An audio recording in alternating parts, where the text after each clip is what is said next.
नमस्कार पुष्पालक मित्रांनो, स्वागत आहे आपल्या वेट गुरु या युट्यूब चॅनलवरती.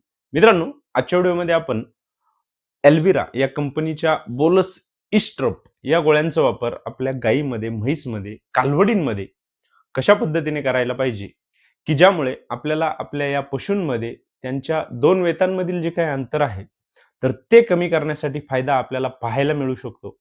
तर या विषयावरती माहिती घेणार आहोत. मित्रांनो, आपण जर आपल्या गोठ्यावरती त्या ठिकाणी गायी संगोपन करत असाल, तर प्रत्येक वर्षाला आपल्या गायीने आपल्याला एक वेद देणे हे आपल्याला अपेक्षित असते. तसेच आपण जर आपल्या गोठ्यावरती म्हैस संगोपन करत असाल, तर त्या ठिकाणी मग आपण आपल्या म्हैसने आपल्याला 14 ते 15 महिन्यामध्ये एक वेद देणे त्या ठिकाणी अपेक्षित असते. यामुळे काय होते मित्रांनो, आपल्या गोठ्यामधील जे काही दुधाचे उत्पन्न आहे, तर त्यामध्ये एक सातत्य त्या ठिकाणी येते. प्रत्येक वर्षाला आपल्याला एक वेत आपल्या गायीने दिल्यामुळे आपल्या गोठ्यामधील कालवडींची संख्या सुद्धा वाढण्यासाठी त्या ठिकाणी आपल्याला फायदा होतो आणि त्यामुळे आपल्या गोठ्यामधील गायींची संख्या सुद्धा वाढवण्यासाठी आपल्याला मदतही पाहायला मिळत असते. मित्रांनो, त्यामुळेच आपण आपल्या गायीमध्ये म्हणा किंवा म्हैसमध्ये त्यांचे जे काही वेत आहे, तर त्यामधील जे काही अंतर आहे, तर ते कमी करणे हे खूप गरजेचे आहे. मित्रांनो, आपल्याला या दूध व्यवसायामध्ये सर्वात जास्त आढळणारी जी काही समस्या आहे, तर ती म्हणजे इनफर्टिलिटीची समस्या. यामध्ये मित्रांनो, आपल्याला आपल्या या पशूंमध्ये अनेक प्रकारच्या अडचणी पाहायला मिळतात. आपले पशु वेळेवरती माझावरती येत नाहीत. आपल्या पशूंमध्ये त्यांची गर्भधारणा होत नाही. तर मित्रांनो, आजच्या व्हिडिओमध्ये आपण या बोलस इस्ट्रोपचा वापर आपल्या या पशूंमध्ये कशा पद्धतीने करायला पाहिजे, की ज्यामुळे आपल्याला त्या ठिकाणी चांगले फायदे हे पाहायला मिळतील, तर या विषयावरती माहिती घेणार. मित्रांनो, व्हिडिओला सुरुवात करण्याआधी आपल्याला एक विनंती आहे, आपण जर चॅनलवरती नवीन असाल तर चॅनलला सबस्क्राईब करा. आपल्याला जर व्हिडिओ आवडला तर व्हिडिओला लाईक करा आणि आपले जे पशुपालक मित्र आहेत त्यांना सुद्धा व्हिडिओ नक्की शेअर करा. मित्रांनो, सुरुवातीला आपण पाहूया की आपल्याला या बोलस इस्ट्रोपमध्ये कुठले घटक हे दिलेले आहेत. तर यामध्ये मित्रांनो, आपल्याला highly bio available trace minerals दिलेले आहेत.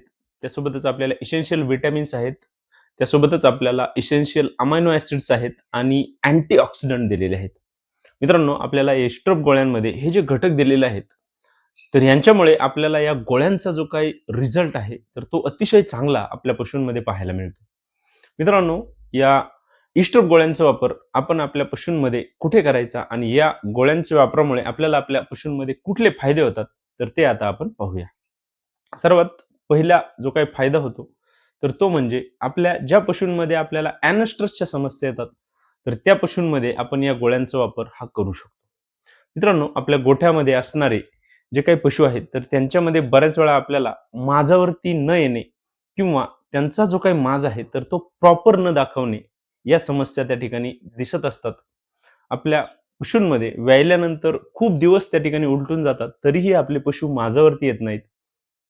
तर अशा पशूंमध्ये आपण या इस्ट्रोप गोळ्यांचा वापर हा करू शकतो. मित्रांनो, या गोळ्यांमध्ये आपल्याला जे काही ट्रेस मिनरल्स दिलेले आहेत, तर त्यांच्यामुळे त्याची जी काही कमतरता आहे, तर ती भरून निघते किंवा विटॅमिन्स जे आहेत, तर त्यांच्यामुळे आपल्या पशूंच्या शरीरामधील कमतरता भरून निघते आणि आपले जे पशु आहेत, तर ते माझावरती येतात. त्यामुळे आपल्याला ज्या पशूंमध्ये त्यांना माझावरती येण्यासाठी कुठल्याही प्रकारच्या अडचणी त्या ठिकाणी येत असतील, तर त्या पशूंमध्ये आपण या इस्ट्रोप गोळ्यांचा वापर हा करू शकतो आणि आपल्या पशूंना त्या ठिकाणी माझावरती आणण्यासाठी आपण फायदा हा देऊ शकतो. मित्रांनो, या इस्ट्रोप गोळ्यांचा जो काही पुढचा फायदा आहे, तर तो म्हणजे आपल्या पशूंमध्ये जर आपल्याला सायलेंट हिट च्या समस्या दिसत असतील, तर त्या पशूंमध्ये सुद्धा आपण या इस्ट्रोप गोळ्यांचा वापर हा करू शकतो.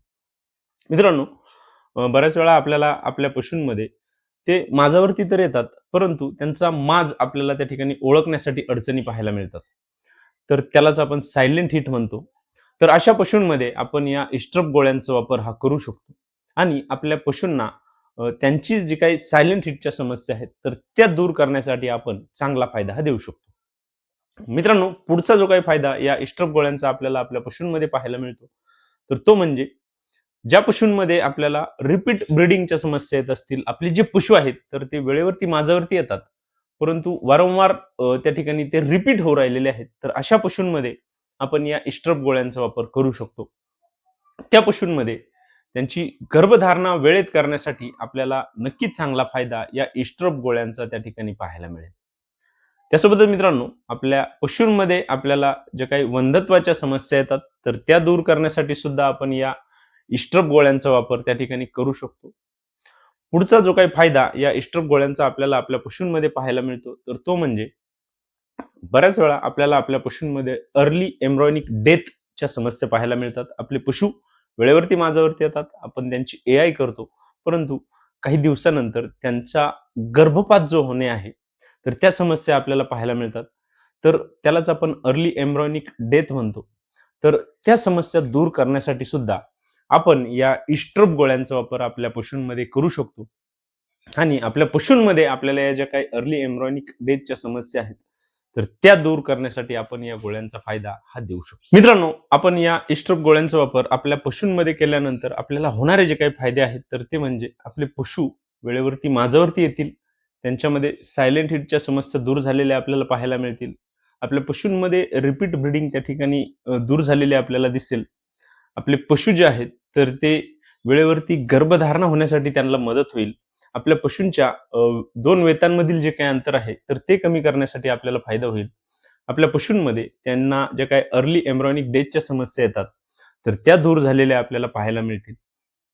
मग मित्रांनो, आपले पशु जर वेळेवरती माझ्यावरती आले, त्यांची गर्भधारणा वेळेवरती झाली तर त्या ठिकाणी आपल्या पशूंच्या 2 वेतांमधील जे काही अंतर आहे तर ते नक्कीच कमी झालेले आपल्याला पाहायला मिळेल आणि आपल्या गोठ्यामधील जे काही दुधाचे उत्पादन आहे तर ते वाढलेले किंवा ते मेंटेन ठेवण्यासाठी आपल्याला फायदा नक्कीच त्या ठिकाणी मिळेल. मित्रांनो, आपण या इस्ट्रोप गोळ्यांचा वापर आपल्या गायीमध्ये करू शकतो, आपल्या म्हैसमध्ये करू शकतो, आपल्या पहिल्या वेताच्या कालवडी असतील तर त्यांना जर अशा प्रकारच्या समस्या येत असतील तर त्यांच्यामध्ये सुद्धा आपण या इस्ट्रोप गोळ्यांचा वापर हा करू शकतो. मित्रांनो, आपण या इस्ट्रोप गोळ्यांचा जो काही डोस आहे तर तो आपल्या या मोठ्या पशूंमध्ये जर देणार असाल तर त्या ठिकाणी आपण दररोज 1 गोळी 21 दिवस याप्रमाणे त्या ठिकाणी देऊ शकतो.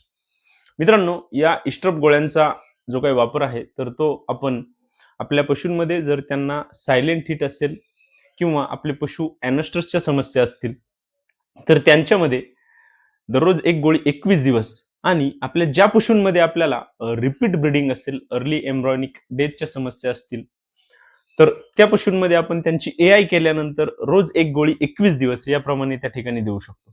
मित्रांनो, या गोळीचा वापर करण्यापूर्वी आपण आपल्या पशूंचे जे काही डिवॉर्मिंग आहे ते जर त्या ठिकाणी केले तर आपल्याला या गोळीचा जो काही रिझल्ट आहे तर तो आणखीनही चांगला भेटण्यासाठी फायदा हा पाहायला मिळतो.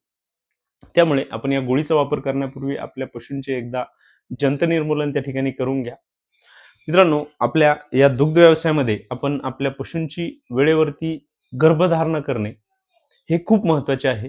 त्यामुळे आपल्याला या दूध व्यवसायामधील दुधाचे उत्पन्न टिकवून ठेवण्यासाठी आपल्या पशूंवरती आपला होणारा जो काही अतिरिक्त खर्च आहे तर तो कमी करण्यासाठी निश्चितच फायदा हा पाहायला मिळत असतो. मित्रांनो, आजच्या व्हिडिओमध्ये आपण ॲल्विरा या कंपनीच्या बोलस इस्ट्रोपचा वापर आपल्या या दूध व्यवसायामध्ये कुठे करायला पाहिजे, कसा करायला पाहिजे, या गोळीच्या मदतीने आपण आपल्या पशूंमध्ये कुठल्या समस्या त्या ठिकाणी टाळू शकतो तर या विषयावरती सविस्तर माहिती घेतलेली आहे. मित्रांनो, आपल्याला जर आजचा व्हिडिओ आवडला असेल तर व्हिडिओला लाईक करा, आपण जर चॅनलवरती नवीन असाल तर चॅनलला सबस्क्राईब करा आणि आपल्याला जर कुठल्याही प्रकारच्या शंका असतील तर कमेंट बॉक्समध्ये मला नक्की कळवा. धन्यवाद.